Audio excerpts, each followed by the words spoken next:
մենք այնքան ուժեղ էինք, միջև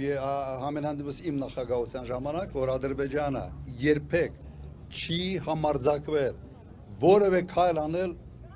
առաջի գծում։ Չի եղել, նույնիսկ մեկ ընդհարում քիչ թե շատ sense միջին ծավալից չի եղել։ Եվ դա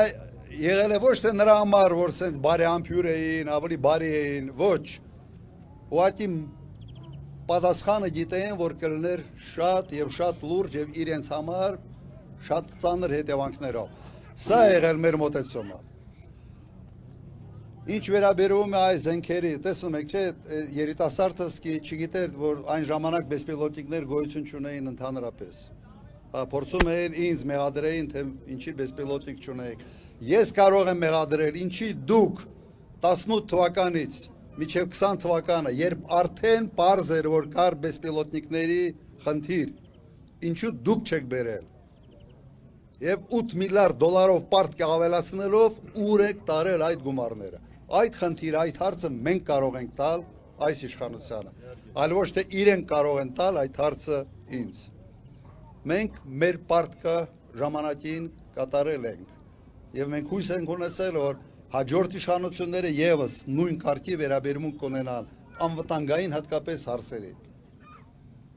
Իրենք եթե հիշեցնեն բեսպիլոտիկների տեղ կլուբնիկի ռեֆորմ էին սկսել բանակում։ Հիշեցնեմ, ինչքան գեներալներ ունենայինք, գնդապետներ ունեինք, մարտական փորձով բոլորին տշեցին բանակից։ Այ պատճառը դա է։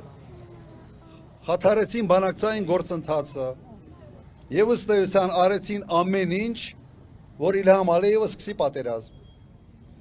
Հրահրեցին, ուղղակի հրահրեցին այդ պատերազմը եւ պարտվեցին պատերազմում։ Պատվերցին, որովհետեւ չէին հասկանում, թե ինչ են անում։ Չունեին այդ փորձը ընդհանրապես լավա բանակի սրանք չխոսան էլի։ Այս պարադն էլ ես հիշեցնեմ իմիջիայլոց։ Բանակը որպես այս զորահանդես օգտագործել է քարոզչական նպատակով նախընտրական շրջանում միայն 96 թվականին արել են զորահանդես, որից հետո միանգամից գնացել են ընտրության։ Ինչով է ավարտվել այդ ընտրությունը 96 թվականի նախագահականը, բոլորդ գիտեք, Հայաստանի համար եղել են ամենից վատ ընտրությունները, ամենից վատ։ Հիմա կարծում եմ նույնն է լինել է իշխանության համար, որովհետև բանակը սարքել են քարոզչական մեքենա։